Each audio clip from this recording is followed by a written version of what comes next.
ആക്രമണത്തിന് തൊട്ട് മുൻപ് ഇന്ത്യൻ സേന പോസ്റ്റ് ചെയ്ത ദൃശ്യങ്ങളിലേക്ക്. I'll find you through the dust and the storm. I'll find you through these machines I'll carry.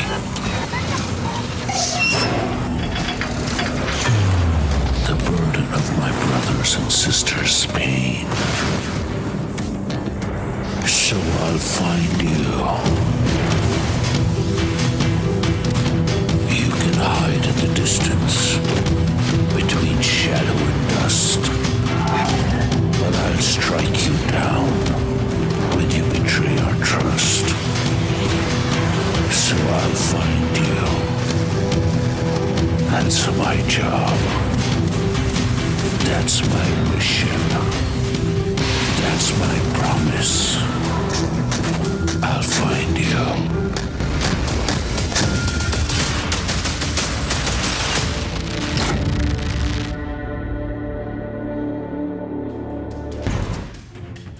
Indian army post ചെയ്തിരിക്കുന്ന ദൃശ്യങ്ങളാണ് നമ്മൾ കണ്ടത്. ഈ ലോകത്ത് തന്നെ 4ാമത്തെ ഏറ്റവും വലിയ സൈനിക ശക്തിയാണ് നമ്മുടെ രാജ്യം.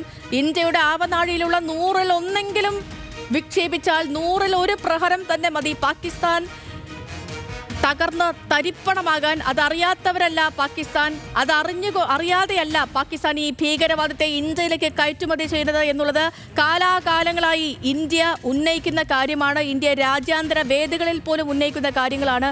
അങ്ങനെ ആ ഭീകരവാദ കേന്ദ്രങ്ങൾക്ക് അതിശക്തമായ മറുപടി നൽകിയിരിക്കുന്നു. കേന്ദ്രങ്ങളെ തകർത്ത് തരിപ്പണമാക്കിക്കൊണ്ട് ഇന്ത്യ ചുട്ട മറുപടി നൽകിയിരിക്കുന്ന സമയത്താണ് നമ്മൾ നിൽക്കുന്നത്. അശ്വിനി കൂടി നമുക്കൊപ്പം ചേരുന്നുണ്ട്. അശ്വിനി, രാജ്യം ഒരു പ്രത്യാക്രമണം പ്രതീക്ഷിക്കുന്നുണ്ട് എങ്കിൽ അത് എങ്ങനെ? ആ ഒരുക്കങ്ങളായിരുന്നു ഈ കഴിഞ്ഞ 15 ദിവസവും ഈ രാജ്യത്ത് നടന്നുകൊണ്ടിരുന്നത് എന്ന് വേണ്ടേ നമ്മൾ ഈ പ്രത്യാക്രമണത്തിൽ നിന്ന് മനസ്സിലാക്കാൻ?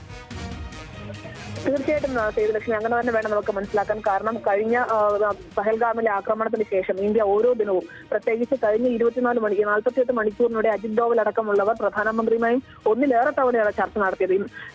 മിനിഞ്ഞാന്ന് അജിത് ഡോവലുമായി ചർച്ച നടത്തുന്നു, ആദ്യത്തെ ചർച്ച നടക്കുന്നു, ഇന്നലെ വീണ്ടും ചർച്ച നടക്കുന്നു. ഇതിനെല്ലാം ഒടുവിലാണ് വീണ്ടും ഒരു മിന്നലാക്രമണത്തിന് സമാനമായ രീതിയിൽ 3 സേനകൾ ചേർന്ന് ആക്രമണം നടത്തുന്നത്. അതായത് 1971 യുദ്ധത്തിന് ശേഷം ഇതാദ്യമായിട്ടാണ് ഇന്ത്യൻ വ്യോമസേനയും കരസേനയും അതുപോലെ തന്നെ നാവികസേനയും ചേർന്ന് സംയുക്തമായി ഒരു ആക്രമണം നടത്തുന്നത്. അത്രയും ആസൂത്രണം ഈ ആക്രമണത്തിന് പിന്നിൽ ഉണ്ടായിട്ടുണ്ട് എന്ന് തന്നെ വ്യക്തമാണ്. കാരണം ഇത്രയും നീണ്ട ദിവസങ്ങളിലെ പല തരത്തിലുള്ള ആലോചനകൾ, കൂടിയാലോചനകൾ, ചർച്ചകൾ, ഇതിനെല്ലാം ഒടുവിൽ എടുക്കുന്ന ഒരു തീരുമാനം അമിത്ഷാ അടക്കമുള്ളവർ അല്ലെങ്കിൽ പ്രതിരോധ മന്ത്രി രാജ്നാഥ് സിംഗ് അടക്കമുള്ളവർ എല്ലാവരുമായി ആലോചിച്ച ശേഷമാണ് ഇത്തരത്തിലൊരു തീരുമാനങ്ങളിലേക്ക് കടക്കുന്നത്. പ്രധാനമന്ത്രി നേരിട്ട് ഈ ആക്രമണത്തിന്റെ സ്ഥിതിഗതികൾ വിലയിരുത്തുന്നു.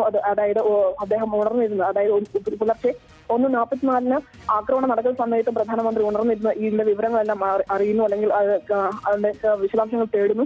അതുപോലെ തന്നെ തൊട്ടു പിന്നാലെ തന്നെ പ്രതിപക്ഷ നേതാവ് രാഹുൽ ഗാന്ധി വിവരങ്ങൾ അറിയിക്കുന്നു.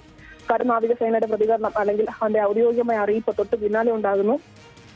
ഇതിനെല്ലാം മുന്നോടിയായി പ്രത്യേകിച്ച് ഇപ്പൊ നേരത്തെ ചെയ്തു കാണിച്ച ഒരു ദൃശ്യം, ആക്രമണത്തിന് തൊട്ട് മുന്നെയാണ് ഇന്ത്യൻ ആർമിയുടെ ഔദ്യോഗിക സോഷ്യൽ മീഡിയ ഹാൻഡിലുകളിൽ ഈ ദൃശ്യം വരുന്നത്. അതായത് ഇന്ത്യ ആക്രമണത്തിന് തയ്യാറാണ്, തങ്ങൾ ജയിക്കുമെന്ന് അവകാശപ്പെട്ടുകൊണ്ട് തങ്ങളുടെ ശക്തി മുഴുവനും കാണിക്കുന്ന കരസേനയുടെ വീഡിയോ നമ്മളിപ്പോൾ വീണ്ടും കാണുന്നത്.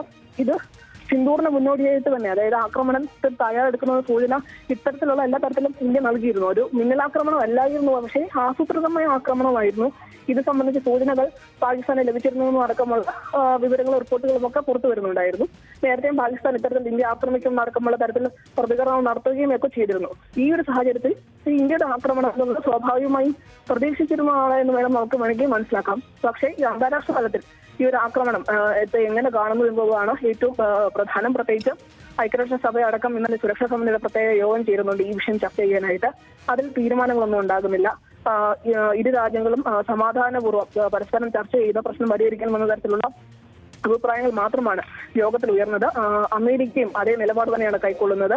ഇനി പ്രത്യേകം ശ്രദ്ധിക്കേണ്ട പ്രതികരണങ്ങൾ ചൈനയുടേതും അതുപോലെ തന്നെ റഷ്യയുടേതുമാണ്. അവരുടെ പ്രതികരണം